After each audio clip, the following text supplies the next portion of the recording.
సహోదరి, సహోదరుడా, యేసుక్రీస్తు దివ్య నామములో మీ అందరికీ ఈ ఉదయకాలపు వాగ్దాన వర్తమానాలు వింటున్న మీ అందరికీ వందనాలు.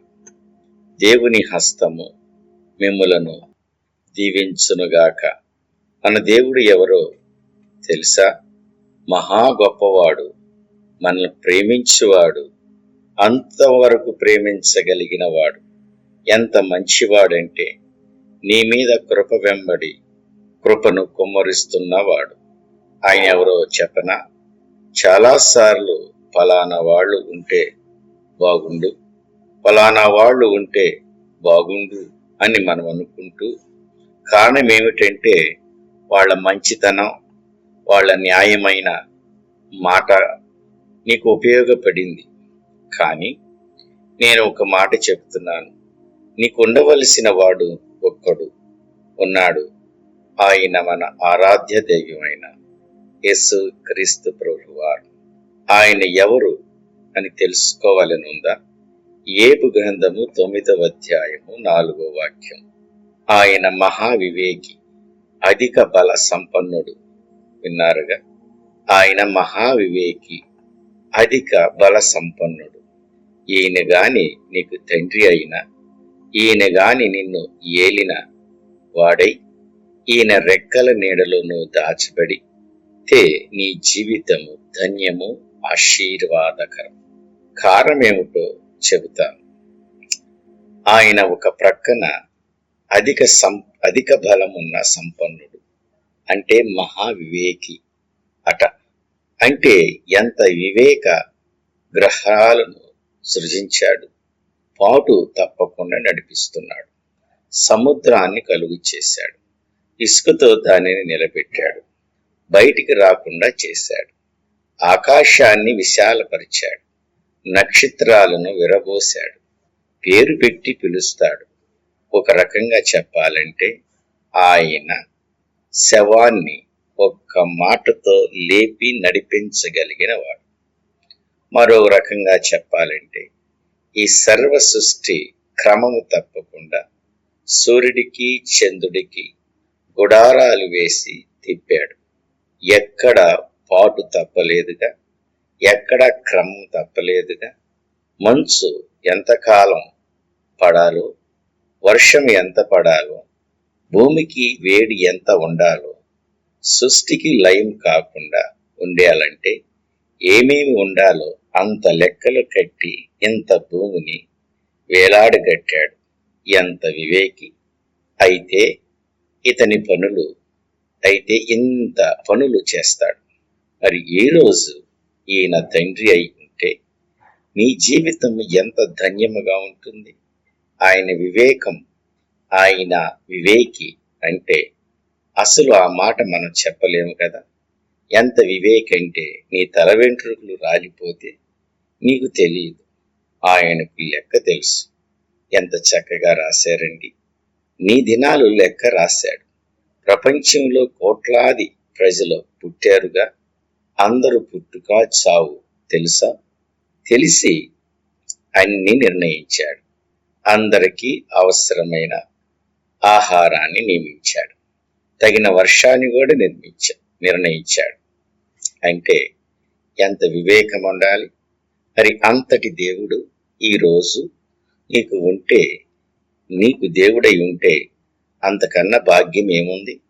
కానీ దేవుణ్ణి వదిలేస్తాం, మనుషులను వ్యర్థమైన వాటిని ఆరాధిస్తూ మన జీవితాలను నాశనం చేసుకుంటాం. ఈయన ఎంత గొప్ప సంపన్నుడో చెబుతారా? బల సంపన్నుడు. అదే అధ్యాయంలో ఒక చక్కని మాట ఉంది. 10వ వాక్యంలో, ఎవడు తెలుసుకోలేని మహత్యమైన కార్యములు, లెక్కలేని అద్భుతాలు చేయగలిగిన వాడు.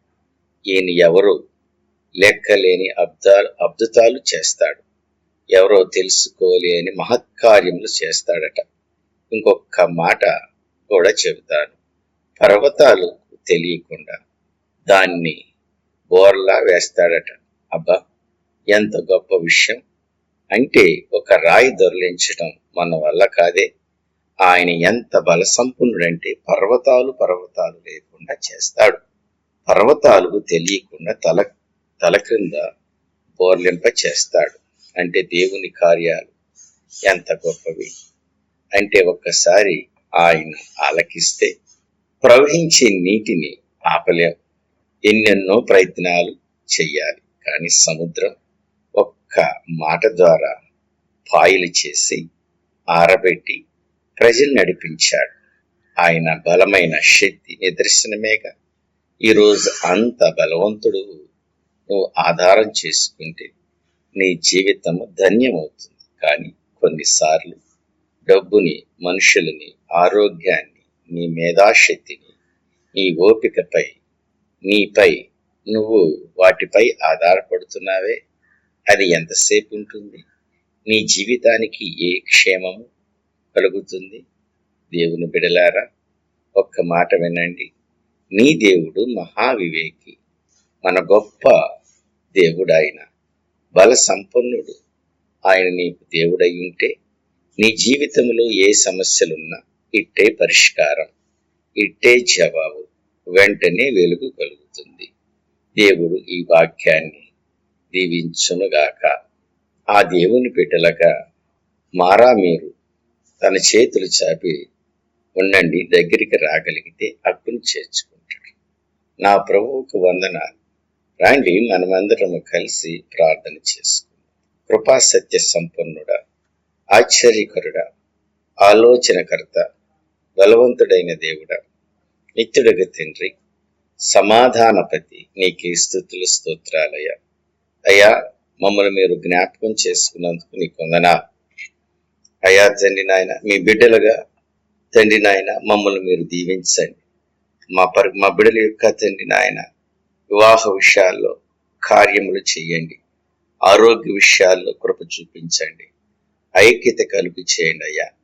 నెమ్మది సమాధానం చేత నడిపించండి.